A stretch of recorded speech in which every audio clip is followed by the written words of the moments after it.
शांततेची राज्यात सुद्धा सगळ्यांनी संयम ठेवावा ही माझी सगळ्यांना विनंती. न्याय मिळणार, न्याय घेणार, कारण सुट्टी नाही, देणार पण नाही. त्याची काळजी महाराष्ट्रातल्या समाजानं करायची गरज नाही. कारण थोडे मॅसेज फिरायला लागले, वातावरण ढवळायला लागलं राज्यभर की इथं मराठ्यांचे पोरं मारून टाकले जाते. तरीही स्वतःच्या जातीचे पोरं सांभाळण्यासाठी आणि त्यांनाच मोकाट हिंडून द्यायची ही परिस्थिती इथं निर्माण होती. परंतु मुख्यमंत्र्यांनी याकडे लक्ष घालणं खूप गरजेचं आहे, कारण हा तुम्हाला डाग असणार आहे. जर राज्यातली शांतता भंग झाला तर याला जबाबदार मुख्यमंत्री साहेब सुद्धा राहतील. कारण मागण्या आमचं लेकरू जर मारून टाकलंय, त्याचा मर्डर झालाय आणि तुम्ही ते आरोपी जर मोकाट असतील, तुम्ही त्यांचा FIR जर त्यांच्या म्हणण्याप्रमाणे लिहून घेणार नसाल तर ही चांगली बाब नाही.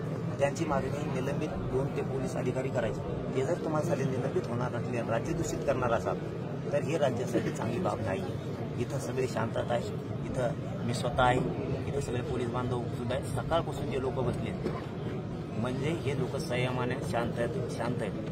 ही शांतता कायम राहणार आहे, त्याच्यात कसलंही दुमत नाही. राज्यातही कायम सगळ्यांनी संयम ठेवावा.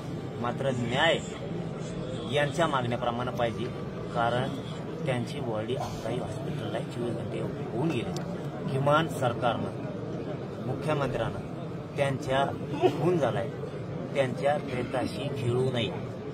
आमच्या गोरगरीब मराठ्यांच्या भावनेशी खेळू नये. तातडीनं या सगळ्या मागण्याचे मान्य होऊन न्याय देणं या लोकांना गरजेचं आहे. यांना न्याय पाहिजे म्हणून इथं बसलेत. ही रास्ता रोको नाहीये. त्यांच्या जीवाभावाच्या माणसाचा मर्डर झालाय, खून झालाय आणि इथं जर तुम्ही त्यांची मागणी मान्य करणार नसाल, त्यांना जर न्याय देणार नसाल तर मग मात्र सरकारनं विचार करणं गरजेचं आहे. आणि लोक जरा आवरा, आपले आसन माज मस्ती काही मगरुली तर जरा आवरा. त्यांना जरा शिक्षण द्या चांगलं, त्यांना जरा चांगल्या भाषेत सांगा हे चांगलं नाही म्हणून. नेते म्हणून स्वतःच्या चिंते पडवणारे जे आहेत ना, मोकाट सोडू नका. तुमच्या समुदायाचे आहेत म्हणून मोकाट सोडू नका, कारण आरोपीला जात नसती हे लक्षात ठेवा. तुम्हाला शेवटचं सांगतो, तुम्ही याच्या जातीत तोडू नका. कुणाच्या तरी लेकराचा जीव घेणारा हा नाराधमच आहे, हा मारेकरी आहे. याला पाठीशी घालू नका. जरा शिक्षण चांगलं द्या. जड जाईन बरं का, तर एखाद्या वेळेस संयम या समाजाचा कधी सुटला ना, जड जाईल. तुम्ही लय मराठ्यांच्या भावनेशी खेळू नका. समजून घेत चला.